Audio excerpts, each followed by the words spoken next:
মৰমৰ ছাত্ৰ-ছাত্ৰীসকল পুনৰ সকলোকে আজিৰ ক্লাছৰ মাজলৈ স্বাগতম জনাইছোঁ। আজিৰ ক্লাছটোত আমি আলোচনা কৰিম translate into English using tense forms, অৰ্থাৎ টেন্সৰ বিভিন্ন ৰূপ বা ফৰ্মসমূহ সলনি কৰি আমি কেনেকৈ বাক্যসমূহ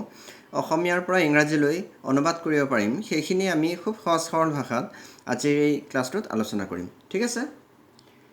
যেহেতু এই ক্লাছটোত মই ভাৰ্বসমূহ সলনি কৰি বাক্যসমূহ কেনেকৈ ট্ৰেন্সলেট কৰা হয়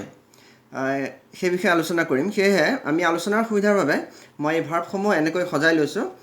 ভাৰ্বৰ যিটো প্ৰেজেণ্ট ফৰ্ম সেইটোক আমি ভাৰ্ব 1 বুলি ধৰিম, ভাৰ্বৰ যিটো পাষ্ট ফৰ্ম সেইটোক V2 ভাৰ্ব 2, ভাৰ্বৰ যিটো পাষ্ট পাৰ্টিচিপল ফৰ্ম সেইটোক ভাৰ্ব 3 আৰু যিটো ভাৰ্বৰ ING ফৰ্ম সেইটোক আমি ভাৰ্ব 4 বুলি ধৰি ল'ম। ঠিক আছে, গতিকে V1 মানে গো, V2 মানে ৱেণ্ট, V3 মানে গান আৰু V4 মানে গোয়িং, এনেকুৱা ৰূপত আমি এই ভাৰ্বসমূহ এনেকৈ সজাই লৈছোঁ। আৰু এনেকৈ আমি আমাৰ যিটো ট্ৰেন্সলেশ্যনৰ যিটো আলোচনা সেইটোত আমি এনেকৈ এইখিনি আলোচনা কৰি যাম। আজিৰ ট্ৰেন্সলেশ্যন পাৰ্টটোত আমি ইয়াত বিভিন্ন চেণ্টেন্স লৈছোঁ। মই এই গোটেই চেণ্টেন্সবিলাকত একেকেইটাই ছাবজেক্ট আৰু অবজেক্ট আছে। উদাহৰণ হিচাপে ছাবজেক্ট হিচাপে মই লৈছোঁ মই, আই, আৰু অবজেক্ট হিচাপে লৈছোঁ ফুটবল। আৰু তোমালোকে জানা যে যিহেতু অসমীয়াত আমি যেনেকৈ বাক্যসমূহ কওঁ তেনেকৈ ইংৰাজীত নহয়, অৰ্থাৎ মই যদি কওঁ মই ফুটবল খেলোঁ, এই বাক্যটোক আই ফুটবল প্লে বুলি ক'ব নোৱাৰোঁ, যিহেতু ইংৰাজীত বাক্যসমূহৰ একো একোটা গঠন আছে আৰু যিটো একেবাৰে বেছিক ষ্ট্ৰাকচাৰ তাত কি থাকে, ছাবজেক্ট ভাৰ্ব আৰু অবজেক্ট থাকে, নহয় জানো? গতিকে আমি যদি এই বাক্যটোলৈ চাওঁ মই ফুটবল খেলোঁ, এই বাক্যটো আমি নিশ্চয় ধৰিব পাৰিছোঁ যে মই ফুটবল খেলোঁ। ইয়াত মইটো ছাবজেক্ট, ফুটবলটো অবজেক্ট আৰু খেলোটো হৈছে ভাৰ্ব।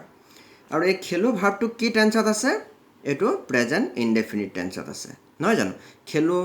এতিয়া মই লগত খেলোঁ হৈছে তুমি হোৱা হ'লে খেলা হ'লহেঁতেন বা তেওঁ হোৱা হ'লে খেলে হ'লহেঁতেন,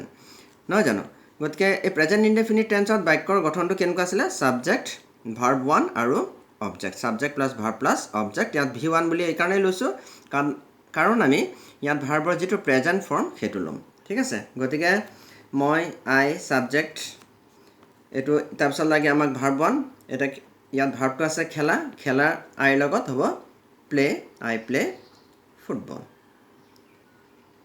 ঠিক আছে, বুজি পাইছা? আই প্লে ফুটবল, মই ফুটবল খেলোঁ।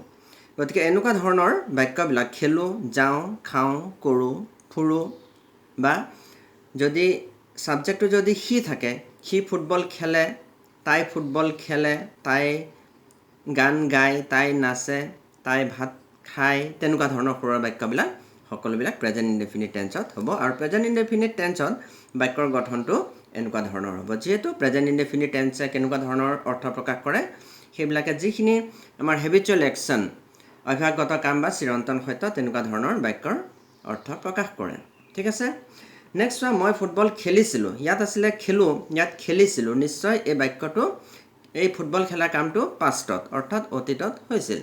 গতিকে এইটো আমি গম পালোঁৱে যে ফুটবল খেলিছিলোঁ এই বাক্যটো পাষ্ট ইনডেফিনিট টেন্সৰ। এতিয়া পাষ্ট ইনডেফিনিট টেন্সৰ বাক্যৰ গঠনটো কেনেকুৱা? Subject plus V2 plus object, অৰ্থাৎ subject plus verb plus object. V2 এইকাৰণে লিখিছোঁ কাৰণ আমি ইয়াত যিটো ভাৰ্ব খেলিছিলোঁ সেই ভাৰ্বটো আমি পাষ্ট টেন্সত লিখিম। গতিকে এইটো কি হ'ব? আই প্লেৰ পাষ্ট টেন্স প্লেইড, আই প্লেড ফুটবল, নহয় জানো? মই ফুটবল খেলিছিলোঁ, সি ফুটবল খেলিছিল হ'ব পাৰে, তাই ফুটবল খেলিছিল হ'ব পাৰে, তেওঁ ফুটবল খেলিছিলে হ'ব পাৰে। আমি চাম যে কোনটো টেন্সত বাক্যটো কোৱা হৈছে বা কোনটো টেন্সত কামটো সংঘটিত হৈছে, আমি সেই টেন্স অনুযায়ী বাক্যটো আমি ট্ৰেন্সলেট কৰিম। ধৰি পাইছে? তেনেকৈ মই ফুটবল খেলিম, খেলিম কামটো নিশ্চয় ফিউচাৰৰ লগত জড়িত হৈ আছে, ভৱিষ্যতৰ লগত। গতিকে এইটো ফিউচাৰ ইনডেফিনিট টেন্সৰ বাক্য। ইয়াত আমি ছাবজেক্ট প্লাছ চেল বা উইল, চেল হ'ব নে উইল হ'ব সেইটো ছাবজেক্টৰ ওপৰত নিৰ্ভৰ কৰিব, আৰু তাৰপিছত ভাৰ্বৰ ফাৰ্ষ্ট ফৰ্মটো আৰু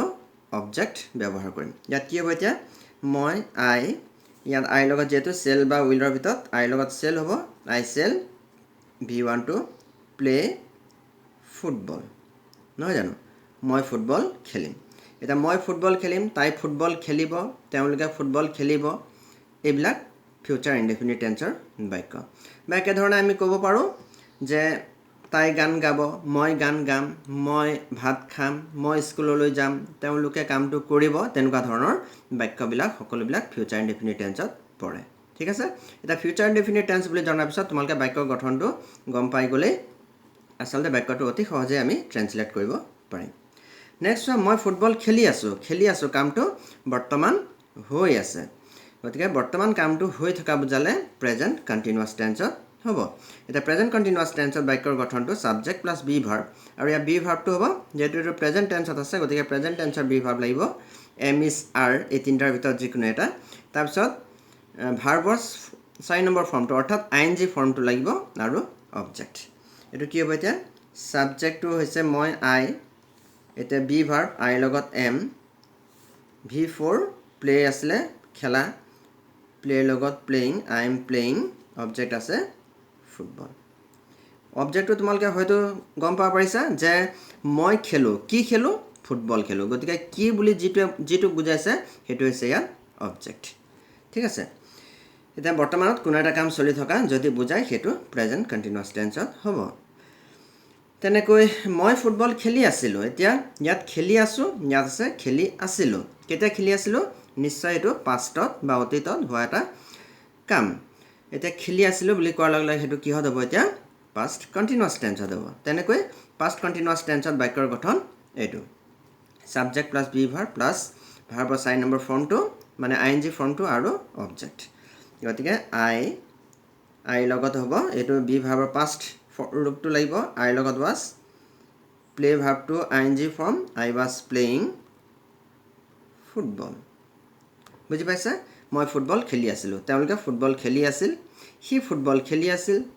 বা মই কামটো কৰি আছিলোঁ তেওঁলোকে গান গাই আছিল এই আছিল বা কোনো এটা কাম যেতিয়া অতীতত চলি থকা বুজাব সেইটো পাষ্ট কণ্টিনিউৱাছ টেন্সত পৰিব তেনেকৈ এইটো চোৱা মই ফুটবল খেলি থাকিম কামটো কেতিয়া কৰিম মই ভৱিষ্যতে কামটো কৰিম নিশ্চয় এইটো ফিউচাৰ ইনডিফিনিট টেন্সত বুজাব গতিকে এইটোত কি হ'ব আই সাবজেক্ট প্লাছ চেল বা ফুটবল খেলি থাকিম এনেকৈ হ'ব যে সাবজেক্ট প্লাছ চেল বা উইল এইটো ডিপেণ্ড কৰিব চেল হ'ব নে উইল হ'ব সেইটো ডিপেণ্ড কৰিব সাবজেক্টটোৰ ওপৰত তাৰপিছত লাগিব বি তাৰপিছত লাগিব ভাৰ্বৰ আইএনজি ফৰ্মটো আৰু তাৰপিছত লাগিব অবজেক্ট গতিকে এইটোত কি হ'ব আই লগত হ'ব চেল আই চেল তাৰপিছত লাগিব বি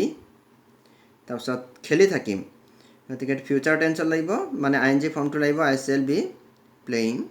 অবজেক্টটো কি আছে ফুটবল বুজি পাইছা আই চেল বি প্লেইং ফুটবল মই ফুটবল খেলি থাকিম তেনেকৈ মই গান গাই থাকিম I cell B singing A song মই নাচি থাকিম আই চেল বি ডান্সিং তেনেকৈ মই ভাত খাই থাকিম I cell be eating rice তেনেকৈ আমি বাক্যসমূহ ফিউচাৰ কণ্টিনিউৱাছ টেন্সত লিখিম ঠিক আছে নেক্সট চোৱা মই ফুটবল খেলিলোঁ বুলি কোৱাৰ লগে লগে আমি গম পাইছোঁ যে বাক্যটো ইতিমধ্যে মানে কামটো সম্পাদন হৈছে মই ফুটবল খেলিলোঁ মানে খেলা কামটো ইতিমধ্যে শেষ হ'ল গতিকে এইটোত কি কৰিম সাবজেক্ট প্ৰেজেণ্ট পাৰফেক্ট টেন্সত হ'ব সাবজেক্ট প্লাছ হেভ বা হেজ প্লাছ ভাৰ্বৰ থাৰ্ড ফৰ্ম মানে পাষ্ট পাৰ্টিচিপল আৰু অবজেক্ট যিহেতু কামটো ইতিমধ্যে শেষ হৈ গ'ল মই ফুটবল খেলিলোঁ মই ভাত খালোঁ মই কামটো কৰিলোঁ মই নাচিলোঁ তেনেকুৱা ধৰণৰ সুৰৰ বাক্যবিলাক প্ৰেজেণ্ট পাৰফেক্ট টেন্সত হ'ব গতিকে ইয়াত কি হ'ব এতিয়া আই হেভ থাৰ্ড ফৰ্মটো প্লেৰ থাৰ্ড ফৰ্মটো কি হ'ব played I have played football বুজি পাইছে তেনেকৈ আমি হেজ লিখিলোহেঁতেন যদি ইয়াত বেলেগ থাকিলেহেঁতেন ধৰা হ'ল পাৰ্চন যদি হি থাকে সি ফুটবল খেলিলে তেনেকুৱা হ'লে হি হেজ প্লেড ফুটবল হ'লহেঁতেন বা সি গানটো গালে হি হেজ চাং দ্য ছং তেনেকৈ হ'ব ঠিক আছে নেক্সট মই ফুটবল খেলাৰ আগতেই সি আহিছিল এতিয়া ইয়াত তোমালোকে ধৰি পাৰিছা যে আগতেই তেনেকুৱা ধৰণৰ বুজালে এইটো আচলতে পাষ্ট পাৰফেক্ট টেন্সত বহে এতিয়া পাষ্ট পাৰফেক্ট টেন্সবিলাকত কি হয় দুটা কাম সম্পাদন হয় আৰু এটা কাম আনটোৰ আগত বা আনটো কাম সিটোৰ পাছত সম্পাদন হয় গতিকে যিটো কাম আচলতে আগতেই দুটা কামৰ ভিতৰত যিটো কাম আগতে সম্পাদন হয় সেইটোত আমি পাষ্ট পাৰফেক্ট লিখিম আৰু যিটো কাম অতীতত সম্পাদন হোৱা কামটোৰ যিটো কাম পাছত সম্পাদন হয় সেইটোত আমি পাষ্ট ইনডেফিনিট লিখিম গতিকে মই ফুটবল খেলাৰ আগতে ময়ো ফুটবল খেলিছিলোঁ আৰু সিও আহিছিল কিন্তু কোনটো কাম প্ৰথমতে আহিছিল সি আহিছিল এই কামটো আগতে আহিছিল গতিকে আমি এইটোক আগলৈ আনিম মানে হি হেড কাম এইটো পাষ্ট পাৰফেক্টত লিখিম তাৰপিছত লাগিব আমাক হি হেড কাম বিফৰ কাৰ আগতে মই ফুটবল খেলাৰ আগতে বিফৰ আই এইটো এতিয়া পাষ্ট ইনডেফিনিট টেন্সত লিখিম বিফৰ আই প্লেড ফুটবল মানে মই ফুটবল খেলাৰ আগতেই সি আহিছিল সি অহাৰ কামটো আগতেই যেহেতু হৈছিল গতিকে আগত বুজাবলৈ আমি বিফৰ ব্যৱহাৰ কৰিলোঁ আৰু যেহেতু সি অহাৰ কামটো আগত হৈছিল তাত আমি পাষ্ট পাৰফেক্ট ব্যৱহাৰ কৰিলোঁ আৰু অতীতত সম্পাদন হোৱা কাম যিটো পাছত হৈছিলে সেইটোত আমি পাষ্ট ইনডেফিনিট ব্যৱহাৰ কৰিলোঁ ঠিক আছে তেনেকৈ এই বাক্যটোলৈ মন কৰা তেনেকৈ এই পাষ্ট পাৰফেক্টত তোমালোকে আৰু হয়তো অন্যান্য উদাহৰণবিলাক পাইছিলা যে মই ষ্টেচন পোৱাৰ আগতে ৰেলখন গৈছিল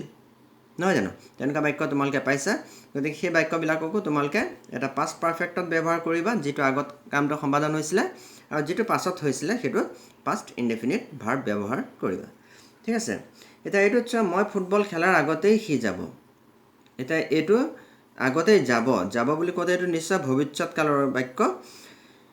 গতিকে মই ফুটবল খেলাৰ আগতেই সি যাব সিও যাব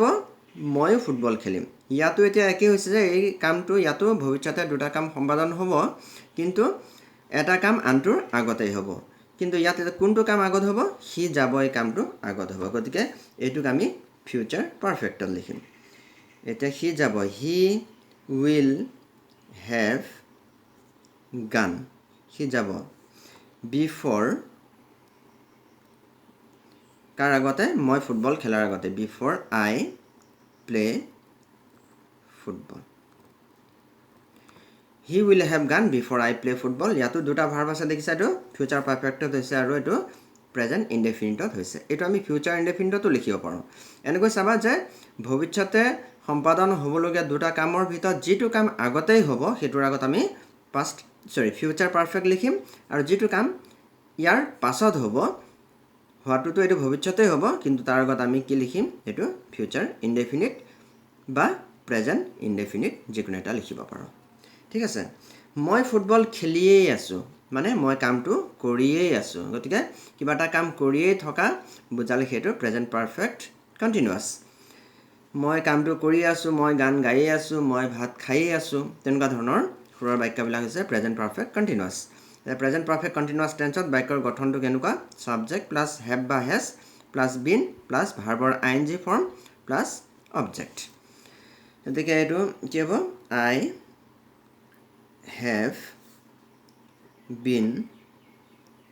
have been playing football মই ফুটবল খেলিয়েই আছোঁ নহয়নে গতিকে তোমালোকে এনেকুৱা সুৰৰ অন্যান্য বাক্যবিলাকো নিশ্চয় ট্ৰেঞ্চলেশ্যন কৰিব পাৰিবা ইয়াত হেভো হ'ব পাৰে হেজো হ'ব পাৰে সেইটো নিৰ্ভৰ কৰিব ছাবজেক্টৰ ওপৰত মই ফুটবল খেলিয়েই আছিলোঁ মানে এই কাম খেলিয়েই আছিলোঁ বুলি কোৱাৰ লগে লগে এইটো পাষ্টত হোৱা কাম এটা আৰু কামটো কেনেকৈ হৈছিলে কামটো হৈয়ে আছিল মানে ধৰা মই তোমালোকৰ ঘৰলৈ গৈ আছিলোঁ তোমালোকৰ ঘৰলৈ মই 5 বজাত গৈছিলোঁ তুমি খেলি আছিলা 6 বজাত গ'লোঁ খেলি আছিলা 7 বজাতো গ'লোঁ তুমি খেলিয়েই আছিলা তেনেকুৱা ধৰণৰ সুৰৰ বাক্য এতিয়া মই ফুটবল খেলিয়েই আছিলোঁ এইটো পাষ্ট পাৰফেক্ট কণ্টিনিউৱাছ টেন্সত ইয়াত বাক্যৰ গঠনটো subject plus had been plus ING form আৰু object I had been playing football মই ফুটবল খেলিয়েই আছিলোঁ তেনেকৈ তুমি ফুটবল খেলিয়েই আছিলা you had been playing football তুমি কামটো কৰিয়েই আছিলা you had been doing the work ঠিক আছে আৰু এইটো শেষৰটো চোৱা মই ফুটবল খেলিয়েই থাকিম এইটো ভৱিষ্যতে কামটো চলিয়েই থাকিব এতিয়া কামটো চলি আছে অলপ পিছতো চলি থাকিব আৰু আগলৈও কামটো চলিয়েই থাকিব এইটো ফিউচাৰ পাৰফেক্ট কণ্টিনিউৱাছ টেন্সত বাক্যৰ গঠনটো এনেকুৱা ছাবজেক্ট প্লাছ চেল বা will plus have been plus ভাৰ্বৰ আইএনজি ফৰ্ম মানে ভাৰ্বৰ ফ'ৰ্থ ফৰ্মটো আৰু অবজেক্ট এইটো কি হ'ব আই লগত চেল হেভ দেখিছা আই চেল হেভ বিন লাগিব I shall have been playing football I shall have been playing football মই ফুটবল খেলিয়েই থাকিম মই কামটো কৰিয়েই থাকিম I shall have been doing the work গতিকে ছাত্ৰ ছাত্ৰীসকল আমি আজি ইয়াত টেন্সৰ যিটো 12টা ফৰ্ম ভাৰ্বৰ যিটো 12টা ফৰ্ম আমি প্ৰেজেণ্ট ইনডেফিনিট প্ৰেজেণ্ট কণ্টিনিউৱাছ মানে ইনডেফিনিট কণ্টিনিউৱাছ পাৰফেক্ট আৰু পাৰফেক্ট কণ্টিনিউৱাছ এই গোটেইকেইটা ফৰ্মত ভাৰ্বৰ প্ৰেজেণ্ট পাষ্ট আৰু ফিউচাৰ এই তিনিটা টেন্সক লৈ আমি একেটা ছাবজেক্ট আৰু অবজেক্ট লৈ এই মাত্ৰ ভাৰ্বসমূহ সলনি কৰি বাক্যসমূহ ট্ৰেন্সলেট কৰিলোঁ হয়তো তোমালোকে সেইখিনি বুজি পালা এনেকৈ তোমালোকে প্ৰেক্টিছ কৰিবা অন্যান্য বাক্য কিছুমান লৈ দেখিবা যে তোমালোকে অতি সহজেই বাক্যসমূহ ট্ৰেন্সলেট কৰিব পাৰিছা যদিও তোমালোকে এই বাক্যৰ যিবিলাক গঠনবিলাক যদি তোমালোকে আয়ত্ত কৰি ল'ব পাৰা ঠিক আছে আজিলৈ এই ক্লাছটো ইমানতে সামৰণি মাৰিছোঁ ইয়াৰ পিছত যিটো মই ভিডিঅ' বনাম সেইটো আমাৰ মডেল অক্সিলিয়াৰী ভাৰ্ববিলাক সলনি কৰি আচলতে আমি বাক্যবিলাকৰ কেনেকৈ ট্ৰেন্সলেট কৰিব পাৰোঁ বা মডেল অক্সিলিয়াৰী ভাৰ্ববিলাক সলনি কৰিলে বাক্যৰ অৰ্থবিলাক কেনেকৈ পৰিৱৰ্তন হয় সেইবিলাক আমি ইয়াৰ নেক্সট যিটো ভিডিঅ' সেই ভিডিঅ'টোত মই আলোচনা কৰিম ঠিক আছে আজিলৈ ক্লাছটো সামৰিছোঁ ঠিক আছে অ'কে টেক কেয়াৰ বাই